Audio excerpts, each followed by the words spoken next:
നമസ്തേ, India ലൈവിലേക്ക് സ്വാഗതം. നമസ്കാരം.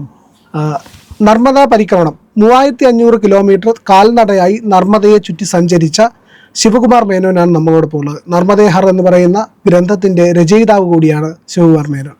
നമസ്തേ, സ്വാഗതം. എന്താണ് ശരിക്കും നർമ്മദയുടെ പ്രാധാന്യം? നർമ്മദ ജയന്തി കൂടിയാണല്ലോ ഇന്ന്, അതൊന്ന് വിശദമാക്കാമോ? ഭാരതത്തിലെ ധാരാളം പുണ്യനദികളുണ്ട്. അതിൽ ഒരു പുണ്യനദിയാണ് നർമ്മദാ നദി.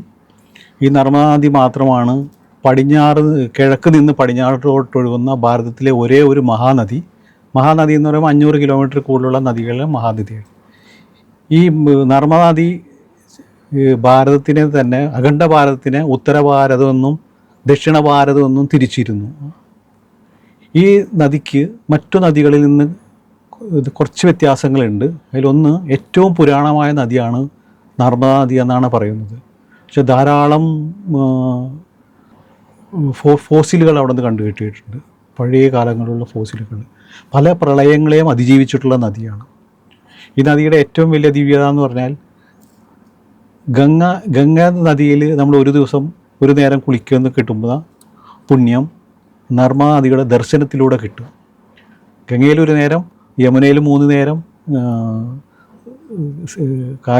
സിന്ധു നദിയിൽ 7 നേരം കുളിക്കുന്ന പുണ്യം ദർശനത്തിലൂടെ, നർമ്മദാ നദിയുടെ ദർശനത്തിലൂടെ കിട്ടുമെന്നാണ് പറയുന്നത്. ഇതുകൂടാതെ മറ്റു നദികളിലൊക്കെ ചില സ്ഥലങ്ങളിൽ മാത്രമാണ് ഇമ്പോർട്ടൻ്റ് ആയിട്ടുള്ളത്. ഗംഗയിലാണെങ്കിൽ കാശിയിലായിരിക്കും, പ്രയാഗിലായിരിക്കും, അങ്ങനെ കുറച്ച് സ്ഥലങ്ങളാണ് ഇമ്പോർട്ടൻ്റ്. നർമ്മദാ നദിയുടെ എല്ലാ തീരങ്ങളും പാവനമാണ്. എവിടെ ഇരുന്നാലും പ്രാർത്ഥിക്കാം, അത് പുണ്യം കിട്ടും. നർമ്മദാ നദി ഉത്ഭവിക്കുന്നത് അമർകണ്ടക്കിൽ നിന്നാണ്. മധ്യപ്രദേശിൻ്റെ ഛത്തീസ്ഗഡിൻ്റെ ഏകദേശം ബോർഡറിൽ നിന്ന് അമർകണ്ടക്കിൽ നിന്ന് ഉത്ഭവിച്ചിട്ട് മധ്യപ്രദേശ്, മഹാരാഷ്ട്ര, ഗുജറാത്ത് കഴിഞ്ഞ് അത് അറബിക്കടലിലെ ഖമ്പത്ത് ഉൾക്കടലിൽ വന്ന് ചേർന്നതാണ്. ഏകദേശം 1316 കിലോമീറ്ററാണ് അതിൻ്റെ നീളം, ഒരു വശത്തേക്കുള്ള നീളം. 2 വശത്തേക്ക് ആകുമ്പോഴത്തേക്ക് ഏകദേശം ഒരു 2600-700 കിലോമീറ്റർ ആവും. ഈ നദിയുടെ വേറൊരു പ്രത്യേകത എന്ന് വെച്ചാൽ, ഇവിടെ ധാരാളം പുരാണ ക്ഷേത്രങ്ങളുണ്ട്. പാണ്ഡവർ വെച്ച ക്ഷേത്രങ്ങൾ വരെ അവിടെയുണ്ട്. പിന്നെ ഒരു ജ്യോതിർലിംഗമുണ്ട്, ഓംകാരേശ്വർ ജ്യോതിർലിംഗമുണ്ട്. ഓംകാരേശ്വർ ജ്യോതിർലിംഗത്തിൽ തന്നെ അവിടെ ഒരു മാന്തദാ പർവ്വതമുണ്ട്. ആ പർവ്വതത്തിൽ അവിടെ പരിക്രമണം ചെയ്യാറുണ്ട്. അങ്ങനെ ഒട്ടനവധി പുരാണ ക്ഷേത്രങ്ങൾ. ഇവിടെ പണ്ട് കാലത്ത് നമ്മുടെ ദേവതമാർ ശിവനും തപസ് ചെയ്തിരുന്നു. ശിവൻ തപസ് ചെയ്തിരുന്ന സ്ഥലത്ത് നിന്ന് ശിവന് വേർപ്പ് വന്നിട്ട് വേർപ്പിൽ കൂടി വന്ന നദിയാണ് നർമ്മദ എന്നാണ് പറയുന്നത്. നർമ്മദ എന്ന് പറഞ്ഞാൽ ആനന്ദം നൽകുന്നതെന്നാണ് അതിൻ്റെ അർത്ഥം. നമുക്ക് സന്തോഷം നൽകുക എന്നുള്ള ഇതാണ്. അങ്ങനെ ഉത്ഭവിച്ച നദിയാണ്. ശിവൻ്റെ തപസ്സിൽ കൂടിയാണ്. അപ്പോൾ ശിവൻ മാത്രമല്ല, ശിവനും തപസ് ചെയ്തിട്ടുണ്ട്, ബ്രഹ്മാവും തപസ് ചെയ്തിട്ടുണ്ട്, വിഷ്ണുവും തപസ് ചെയ്തിട്ടുണ്ട്. ഇത് കൂടാതെ സകല ഋഷിമാരും, വ്യാസനും വസിഷ്ഠനും ജമദഗ്നി, വാൽമീകി, എല്ലാ അഷ്ടദിഗ്ബാലകരിൽ പലരും അവിടെ തപസ് ചെയ്തിട്ടുണ്ട്. നവഗ്രഹങ്ങളിൽ പലരും തപസ് ചെയ്തിട്ടുണ്ട്. ശ്രീരാമനും ലക്ഷ്മണനും ഹനുമാനും തപസ് ചെയ്തിട്ടുണ്ട്. അനുസൂയാദേവി തപസ് ചെയ്തിട്ടുണ്ട്. സ്ത്രീകൾ തപസ് ചെയ്തിട്ടുണ്ട് കുറവാണ്. അനുസൂയാദേവി തപസ് ചെയ്തിട്ടുണ്ട്. ഇത് പഴയ കാലത്തുള്ള നമ്മുടെ പുരാണങ്ങളിലുള്ള. ഇതിനുശേഷം ശങ്കരാചാര്യർ ആദ്യമായിട്ട് അദ്ദേഹത്തിൻ്റെ ഗുരുവിനെ കണ്ടതും തപസ് ചെയ്തതും പിന്നീട് മറ്റുള്ളിടത്തേക്ക് പോയതൊക്കെ നർമ്മദാ തീരത്ത് നിന്നിട്ടാണ്. അപ്പോൾ കേരളത്തിൽ നിന്ന് പോയിട്ടുള്ള ഒരാളാണ് നർമ്മദാ നദിയിൽ. അപ്പോൾ അദ്ദേഹത്തിൻ്റെ ഒരു നർമ്മദാ അഷ്ടകം എന്ന് പറഞ്ഞൊരു അഷ്ടകമുണ്ട്. ഈ നർമ്മദാ അഷ്ടകമാണ് അവിടെ മുഴുവൻ കേട്ടുകൊണ്ടിരിക്കുന്നത്. ഈ നർമ്മദയുടെ തീരത്ത് മുഴുവൻ കേൾക്കുന്നത് നർമ്മദാ അഷ്ടകം ആണ് കൂടുതലും. നർമ്മദാ ആർത്തിയുണ്ട്, ആർത്തി ഒരിതായിട്ടേ ഉള്ളൂ. ഹനുമാൻ ചാലിസ്യം ഉണ്ടാവും. അപ്പോൾ ഈ പല ക്ഷേത്രങ്ങൾ, അതിനുശേഷം ധാരാളം സന്തുമാർ പിന്നീട് വന്നിട്ടുണ്ട്. ആ സന്തുമാർക്കൊക്കെ ഇവർക്കൊക്കെ ധാരാളം പവറുകളുണ്ട്. ആ പവറാണ് അവിടെ ഒരു പോസിറ്റീവ് എനർജി ആയിട്ട് വരുന്നത്. അപ്പോൾ ഈ നർമ്മദാ നദിയുടെ ചുറ്റും ഒരു വശത്ത് സത്പുര പർവ്വതമാണ്, മറ്റൊരു വശത്ത് വിന്ധ്യാചൽ പർവ്വതമാണ്. പിന്നെ ധാരാളം വൃക്ഷങ്ങളുണ്ട്, കാടുകളുണ്ട് അവിടെ. ഇപ്പോൾ കാടുകളും വൃക്ഷങ്ങളും പലതരത്തിലുള്ള കാടുകൾ, വലിയ വലിയ കാടുകൾ, ചെറിയ കാടുകൾ, ഇലപുഴിയും കാടുകൾ, കുറ്റിക്കാടുകൾ, പലതരത്തിലുള്ള കാടുകൾ. അവിടെ ഈ പറഞ്ഞ പോലെ നമ്മൾ ഈ നർമ്മദയുടെ ചുറ്റും എന്ന് പറയുമ്പോൾ നർമ്മദ നദി എന്ന് പറയുമ്പോൾ ആ നർമ്മദ നദിയും വെള്ളവും മാത്രമല്ല, അതിൻ്റെ ഒപ്പം അതിനോട് ചേർന്നുള്ള സ്ഥലങ്ങളും ഒക്കെ ശരിക്കും നദിയുടെ ഭാഗങ്ങളാണ്. നദിയുടെ അടിഭാഗവും അതെ, മുകൾ ഭാഗവും അങ്ങനെ തന്നെയായിട്ട് വരുന്നതാണ്. അപ്പോൾ അതിനോട് ചുറ്റുള്ള വൃക്ഷങ്ങളും ധാരാളം ഔഷധ സസ്യങ്ങളുടെ കേന്ദ്രമാണ് അവിടെ. അത് ഈ അമർകണ്ടൊക്കെ പ്രത്യേകിച്ച് അമർകണ്ട് 3500 അടി മുകളിലായിട്ടാണ് വന്നേക്കുന്നത്. അവിടെ ധാരാളം ഔഷധ ചെടികളുണ്ട് അവിടെ. ഈ അമർകണ്ടയിൽ നിന്ന് നമ്മൾ താഴോട്ട് നോക്കിയിട്ടുണ്ടെങ്കിൽ ചെടി മൈലുകളോളം നമുക്ക് ചെടിയുടെ മുകൾ ഭാഗം മാത്രമേ കാണുള്ളൂ, വേറൊന്നും കാണില്ല. ഈ നദി എന്ന് പറഞ്ഞാലും ഈ ചിലയിടത്ത് ഒരു 2 മീറ്റർ മുതൽ വീതി തുടങ്ങിയാൽ പിന്നെ അവസാനിക്കുമ്പോൾ വീതി വരുമ്പോൾ 3 കിലോമീറ്റർ വരെ വീതിയിൽ നദിയുണ്ട്. അത്ര വിശാലമാണ്. അത്ര വിശാലമാണ്. അതുപോലെ 2 സൈഡിലും നല്ല ചില ഭാഗങ്ങളിലൊക്കെ നല്ല പാറക്കെട്ടുകളാണ്, ഉറച്ച പാറക്കെട്ടുകൾ. ചില ഭാഗങ്ങളിലൊക്കെ നദിയുടെ അകത്ത് തന്നെ മലകളുണ്ട്, വലിയ പാറമലകൾ.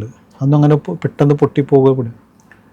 ഈ നദിയുടെ വേറൊരു പ്രത്യേകത ഈ ശിവലിംഗമുണ്ട്. ഈ നദിയിലുള്ള ശിലകളൊക്കെ അങ്ങനെ പറയുന്നത് എല്ലാ ശിലകളും ശിവലിംഗങ്ങളാണെന്നാണ് പറയുന്നത്. എക്കെ കങ്കർ ശങ്കർ എന്നാണ് പറയുന്നത്. അപ്പോൾ ഓരോ കല്ലും ശങ്കറാണ് പറയുന്നത്. അപ്പോൾ അവിടെ ഒരു ഗ്രാമമുണ്ട്, ബൊക്കാവ ഗ്രാമം എന്ന് പറഞ്ഞാൽ ഈ ഗ്രാമം മുഴുവൻ അവിടെ ശിവലിംഗം ആയിട്ടുള്ള ബിസിനസ് നടത്തുന്നത്. അത് എന്ന് തുടങ്ങിയെന്നൊന്നും ആർക്കും അറിയില്ല, പക്ഷേ ഇത് ഇൻ്റർനാഷണൽ ബിസിനസ്സാണത്. ഈ ലോകത്തെ ആർക്ക് വേണമെങ്കിലും നർമ്മദേശ്വർ ശിവലിംഗം വേണമെങ്കിൽ അവർക്ക് ഓൺലൈൻ വഴിയൊക്കെ ആയിട്ട് ചെയ്യുന്നുണ്ട്. അത് കൃഷി കഴിഞ്ഞാൽ പിന്നെ അവിടുത്തെ ചെറിയ ആളുകളും വലിയ ആളുകളൊക്കെ ചെയ്യുന്നതാണ്, വലിയൊരു ഇൻഡസ്ട്രി പോലെ തന്നെ ചെയ്യുന്നതാണ്. അവിടെ നിന്നുള്ള ആ കല്ലിൻ്റെ പ്രത്യേകത തന്നെ. ഇപ്പോൾ അവിടെ കല്ല് കിട്ടാത്തതുകൊണ്ട് വനങ്ങളിൽ നിന്നൊക്കെ വേറെയൊക്കെ അവർ കളക്ട് ചെയ്തിട്ടാണ് കൊണ്ടുവരുന്നത്. സർക്കാർ തന്നെ അങ്ങനെ ചെയ്ത് കൊടുക്കുന്നുണ്ടെന്നാണ്. അതായത് ഈ നർമ്മദ ജയന്തി എന്ന് പറഞ്ഞു കഴിഞ്ഞാൽ എങ്ങനെയാണ് അത് ആഘോഷിക്കുന്നത്? നദിക്ക് ജയന്തി ഉണ്ടോ? നർമ്മദ ജയന്തി എന്ന് പറഞ്ഞാൽ ശരിക്കും ഈ ഇന്നത്തെ ദിവസത്തിൻ്റെ ഏറ്റവും പ്രത്യേകത എന്ന് പറയുമ്പോൾ ഇന്ന് മാഘമാസം ശുക്ലപക്ഷം സപ്തമി തിഥി, ഇതിലാണ് നർമ്മദാനദിയുടെ ജനനം എന്നാണ് പറയുന്നത്. അപ്പോൾ നർമ്മദ ജയന്തി ആയിട്ടാണ് ആഘോഷിക്കുന്നത്. പക്ഷെ പലരും പറയും നർമ്മദ ജയന്തി അല്ല, നർമ്മദോത്സവമാണെന്ന്. കാരണം വെച്ചാൽ ജയന്തി എന്ന് പറഞ്ഞാൽ മരിച്ച ആളുകൾക്ക് ആഘോഷിക്കുന്നതാണ് ജയന്തി. ഇത് മരിച്ചിട്ടില്ല, ജീവിച്ചിരിക്കുന്നതാണ്, ബ്രഹ്മചാരിണിയാണ്, ഭയങ്കര പവർഫുള്ളായിട്ടുള്ള നദിയാണത്, എന്നും ജീവിച്ചിരിക്കുന്നത്. അപ്പോൾ അവിടുത്തെ ആളുകളുടെ ഏറ്റവും വലിയ നർമ്മദാ തീരത്തുള്ളതും, അത് നർമ്മദാ തീരത്ത് മാത്രമല്ല, നർമ്മദാ തീരത്തിൻ്റെ 10, 25, 50 കിലോമീറ്റർ വരെ ആളുകളുടെ ഏറ്റവും വലിയ ആഘോഷമാണ് നർമ്മദാ ജയന്തി. നർമ്മദാ ജയന്തി എന്നാണ് പൊതുവെ അങ്ങനെ പറയണത്, നർമ്മദോത്സവം. അപ്പോൾ എല്ലാ ആളുകളും അവിടുത്തെ ജാതി ഒന്നും നോക്കാണ്ട്, ജാതിയോ പണമോ കാര്യമോ ഈ സമ്പത്തോ അവരുടെ വിദ്യാഭ്യാസം ഒന്നും നോക്കാണ്ട് എല്ലാവരും ഒരുമിച്ച് അതിനകത്ത് പങ്കുചേർന്ന് ചെയ്യുന്നത്. അത് ഈ നദിയുടെ 2 തീരത്ത് മുഴുവനായിട്ട് നദി ആരാധിക്കുന്നതാണ് ഇന്നത്തെ ദിവസം. അവിടെ ഇരുന്നിട്ടാണ് എല്ലാവരും ഭക്ഷണം കഴിക്കുന്നത്, ഒരുമിച്ച് ഇരുന്നിട്ടാണ് ഭക്ഷണം കഴിക്കുന്നത്. ഇവരൊക്കെ തന്നെ ഉണ്ട്. അതൊക്കെ ചില്ലറ ആളുകളല്ല വരുന്നത്, വലിയ വലിയ കാട്ടുകളിൽ, അതായത് ഇപ്പോൾ മഹേശ്വർ, ഓംകാരേശ്വർ, ഈ അങ്ങനെയുള്ള വലിയ കാട്ടിൽ നിന്നൊക്കെ പറഞ്ഞാൽ വലിയ ഫംഗ്ഷനായിരിക്കും, ധാരാളം ആളുകളുണ്ടാവും. അപ്പോൾ അവർക്കുള്ള ഭക്ഷണങ്ങളെല്ലാം അവിടെ നിന്ന് തന്നെ കൊടുക്കും. എല്ലാ ഗ്രാമത്തിൽ നിന്നും ആളുകൾ അവിടെ വരും. ഇന്നത്തെ ദിവസം എല്ലാവരും അവിടെ വന്ന് സ്നാനം ചെയ്യും. അതിനുശേഷം അവിടെ നിന്ന് ഭക്ഷണം കഴിക്കും, പ്രാർത്ഥന എല്ലാം ഉണ്ട്. അപ്പോൾ അവിടുത്തെ ദിവസങ്ങളിലെന്ന് പറഞ്ഞാൽ അവിടുത്തെ നദികളെന്ന് പറഞ്ഞിട്ടുണ്ടെങ്കിൽ നമ്മുടെ ഇവിടെ വല്ലപ്പോഴും പോണ പോലെ ബലിതർപ്പണത്തിന് പോണ അല്ല, അവിടെ എന്നും ആരാധിക്കാൻ വേണ്ടി പോകും. ഒരു വിളക്കെത്തിച്ച് വയ്ക്കും, ഒരു ചന്ദനത്തിരിച്ച് വയ്ക്കും, ഒരു തേങ്ങ സങ്കല്പിച്ച് കൊടുക്കും. പക്ഷെ മയ്യ എന്നാണ് വിളിക്കണത്, നർമ്മദാ നദി എന്നല്ല വിളിക്കണത്. അവിടെ ആ മയ്യോടുള്ള സ്നേഹമാണ് അവർക്ക്. അവരുടെ അമ്മയാണത്, സ്വന്തം അമ്മയെക്കാട്ടും ഭയങ്കര സ്നേഹമാണ്. സ്വന്തം അമ്മ എന്ന് പറഞ്ഞാൽ ശരീരം വിട്ടുപോകും. ഇത് നമ്മൾ ശരീരം വിട്ടുപോയാലും മയ്യ പോവില്ല. അപ്പോൾ നമ്മളെപ്പോഴും കാത്തുകൊണ്ടിരിക്കും. അപ്പോൾ ഒരു ഭയങ്കര ഇൻറ്റിമസിയാണ് അവിടുത്തെ ആളുകൾക്ക് ഒരു 90% ആളുകളും ജീവിക്കുന്നത് ഈ നദിയുടെ വെള്ളം കൊണ്ടാണ്, നദിയുടെ വെള്ളം കൊണ്ടുള്ളത് കൊണ്ട്. ഇപ്പോൾ ഇത് കൊടുത്തിട്ടാണ് അവർ, പണ്ടൊക്കെ ഒരു തരത്തിൽ കൃഷി ഉണ്ടായിരുന്നുള്ളൂ, ഇപ്പോൾ 3 തവണയാണ് കൃഷി ചെയ്യുന്നത്.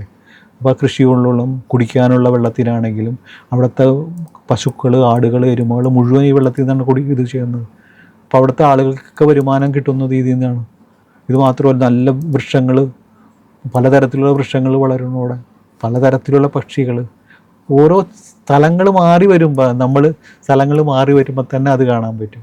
ഇപ്പോൾ ജയന്തി എന്ന് പറഞ്ഞിട്ടുണ്ടെങ്കിൽ ദീപാവലിയെക്കാട്ടും വലിയ ആഘോഷമാണോ അത് നർമ്മദാ ജയന്തി. അത് ഒക്കെ പോയി കണ്ടതാണ്. അതുപോലെ ദീപാവലി നദിയുടെ തീരത്ത് മുഴുവനായിട്ടും ഇന്നും ആർത്തിയാണ്. വലിയ വലിയ ആർത്തികൾ, ഫംഗ്ഷൻ, ആഘോഷങ്ങൾ എല്ലാം. നമ്മുടെ ഗംഗാരതി പോലെ തന്നെയാണോ നർമ്മദാരതി? ഗംഗാരതി അതേപോലെ തന്നെ കാരണം വെച്ചാൽ അത് ചില സ്ഥലങ്ങളിൽ എന്നും ആർത്തിയുള്ള സ്ഥലങ്ങളുണ്ട്.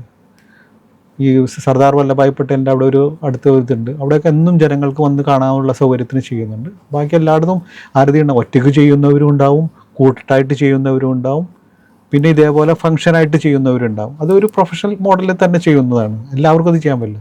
പക്ഷെ ഏറ്റവും വലുതെന്ന് പറഞ്ഞാൽ സ്വന്തമായിട്ട് തന്നെത്താനെ പോയിട്ട് ഒരു വിളക്കെത്തിച്ച് ആരതി ചെയ്യണതിൻ്റെ അതിൻ്റെ അനുഭവം വേറെയാണിത്, സ്വന്തമായിട്ട് ചെയ്യുമ്പോൾ. ചില ആളുകളെ ഞാൻ കണ്ടിട്ടുണ്ട്, അവർ നദിയിൽ ഇറങ്ങി നിന്ന് കഴുത്ത് വരെ വെള്ളം നിൽക്കും, കഴുത്ത് വരെ നിന്നിട്ട് ഒരു കയ്യിൽ വിളക്കും വയ്ക്കും, ഒരു കയ്യിൽ മണി അടിച്ചിട്ട് ആരതി ചെയ്യും. സ്വന്തമായിട്ട് നദിയിൽ കൂടി നീന്തി കടന്നിട്ട് ചെയ്യുന്ന ആളുകളുണ്ട്. അപ്പോൾ അതിൻ്റെയൊക്കെ ഒരു അനുഭവം എന്ന് പറഞ്ഞാൽ ഒരു പ്രത്യേകതയാണ്. അത് നർമ്മദാ മയ്യയുടെ അനുഗ്രഹം കൊണ്ട് മാത്രം കിട്ടുന്ന ഒരു സംഭവമാണ് അതൊക്കെ. നർമ്മദ നദിക്ക് ചുറ്റും സഞ്ചരിച്ചപ്പോൾ ഒരുപാട് ആശ്രമങ്ങളൊക്കെ കണ്ടോ? ധാരാളം ആശ്രമങ്ങളുണ്ട് അവിടെ, ധാരാളം ക്ഷേത്രങ്ങൾ, പുരാണ ക്ഷേത്രങ്ങളൊക്കെ ഉണ്ട് അവിടെ. ചില ക്ഷേത്രങ്ങളിൽ ഭയങ്കര തിരക്കുകളുണ്ട്. ഇപ്പോൾ കുബേരൻ്റെ ക്ഷേത്രങ്ങൾ എന്നൊക്കെ പറഞ്ഞാൽ ഭയങ്കര തിരക്കായിരിക്കും.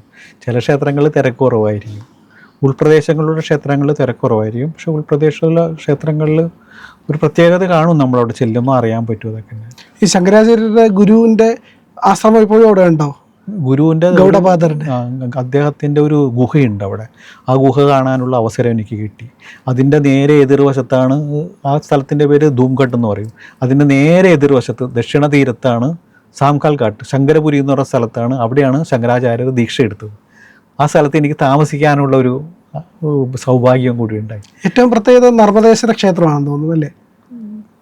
ഏറ്റവും ഓംകാരേശ്വർ ക്ഷേത്രം, ഓംകാരേശ്വർ ക്ഷേത്രമാണ് അവിടുത്തെ ഏറ്റവും ജ്യോതിർലിംഗമാണത്. അവിടെ ഓംകാരേശ്വറിൽ അടുത്താണ് ശങ്കരാചാര്യർ തപസ് ചെയ്തിട്ടുണ്ട്. ഇപ്പോൾ അവിടെ ഒരു 108 അടിയുടെ ഒരു പഞ്ചലോഹ പ്രതിമ ഇത് ചെയ്തിട്ടുണ്ട്. ഈ ഓംകാരേശ്വറിൽ നിന്ന് വലിയ ദൂരം കൂടാണ്ടാണ് മഹേശ്വറിൽ അഹല്യയുടെ ക്ഷേത്രമുണ്ട്, അഹല്യ ഹോൾക്കാരുടെ ക്ഷേത്രവും കാര്യമാണ്. അതിൻ്റെ അടുത്തുള്ള മണ്ഡലേശ്വർ എന്ന് പറഞ്ഞ സ്ഥലമുണ്ട്. ഈ മണ്ഡലേശ്വറിൽ ഇരുന്നിട്ടാണ് മണ്ഡൻ മിശ്രയായിട്ട് ശങ്കരാചാര്യർക്ക് സംവാദം ഉണ്ടായത്. അവിടെ മുഴുവൻ എന്ന് പറഞ്ഞാൽ ഈ ശങ്കരാചാര്യരുടെ ഇന്നത്തെ ദിവസം മുഴുവൻ അവിടെ ആദ്യം കേൾക്കുന്നത് ശങ്കരാചാര്യരുടെ നർമ്മദാഷ്ടകമായിരിക്കും. ഒരു കേരളത്തിലെ ഒരാളുടെ ഒരു അഷ്ടകമാണ് അവിടെ മുഴുവൻ കേൾക്കുന്നത്. അത് കേട്ട് കഴിയുമ്പോൾ കേരളത്തിൽ നിന്ന് പോയി എനിക്കുണ്ടാകുന്നൊരു സന്തോഷമുണ്ടല്ലോ. അത് മാത്രമല്ല, അവിടുത്തെ ആളുകളൊക്കെ ഞാനവിടെ ചെല്ലുമ്പോൾ കേരളത്തിൽ നിന്നാണെന്ന് പറയുമ്പോൾ ആദ്യം ചോദിക്കണത് ശങ്കരാചാര്യരുടെ നാട്ടിൽ നിന്നാണല്ലേ എന്നാണ് ചോദിച്ചിട്ടാണ് ശരി. അത് കേൾക്കുമ്പോൾ നമുക്കൊരു അഭിമാനമാണ് തോന്നണത്. അയ്യോ, ഞാൻ ശങ്കരാചാര്യ നാട്ടിൽ നിന്നാണല്ലോ, എനിക്ക് ശങ്കരാചാര്യരെ കുറിച്ച് ഒന്നും അറിയില്ല. ശങ്കരാചാര്യരെ കുറിച്ച് ആകെ ഞാൻ ചൊല്ലുന്നത് ഹനുമൻ്റെ ഒരു പഞ്ചരത്നമുണ്ട്, അത് ഞാനെന്നും ചൊല്ലാറുണ്ട്. ഭജഗോവിന്ദം വായിച്ചിട്ടുണ്ട്, വേറെ ഒന്നും അറിയില്ല. പക്ഷെ ഇപ്പോഴാണ് പറഞ്ഞത്, അയ്യോ ശങ്കരാചാര്യരുടെ കാരണം എനിക്ക് എന്തുമാത്രം അവിടെ ബഹുമാനം കിട്ടി, ഒരു ആദരവ് കിട്ടി എന്നറിയണത്. അപ്പോഴാണ് നമ്മൾ മനസ്സിലാക്കുന്നത്, അയ്യോ എന്താണ് നമ്മളൊന്നും അത് അന്വേഷിക്കാത്ത അറിയാത്ത. നർമ്മദയുടെ മഹത്വം കൂടിയാണ്. നർമ്മദയുടെ മഹത്വം കൂടി നർമ്മദ നമ്മളെ കാണിച്ചു തരണല്ലോ. നിങ്ങളുടെ നാട്ടിലെ ആളുകളെ ഇങ്ങനെയൊക്കെ ചെയ്തിട്ടുണ്ട്, ശങ്കരാചാര്യ ഇവിടെ ഒന്നുണ്ട് ഇത്രയൊക്കെ ചെയ്തിട്ടുണ്ട് എന്ന് അപ്പോഴാണ് ഞാനും അറിയണത്. ഒന്നും ഞാൻ അറിഞ്ഞിട്ടല്ല പോയത്. അറിഞ്ഞിരുന്ന് പോയിരുന്നെങ്കിൽ കുറച്ചും കൂടിയൊക്കെ പോയി. ഇനിയിപ്പോൾ വീണ്ടും എപ്പോഴെങ്കിലും പോകാനൊരു അവസരം കിട്ടിയാൽ കുറേയും കൂടി പോകും. കൂടാണ്ട് കുറേ ഗുരുകുലങ്ങളൊക്കെ ഉണ്ട് അവിടെ, ആശ്രമങ്ങളും ഇതൊക്കെ ഉണ്ട്. ഏതായാലും നർമ്മദയുടെ ഈ സന്ദേശം, നർമ്മദാ ജയന്തി എന്ന് പറയുന്ന ഇന്ന് നർമ്മദയുടെ ഉത്സവമാണല്ലോ. ആ ഉത്സവത്തിൻ്റെ സന്ദേശം എല്ലാവരും ആഘോഷിക്കട്ടെ. എല്ലാവരും ഈ പറയുന്ന പ്രത്യേക ദിവസം ഈ വിശേഷം അറിയിച്ച അങ്ങേക്ക് നന്ദി.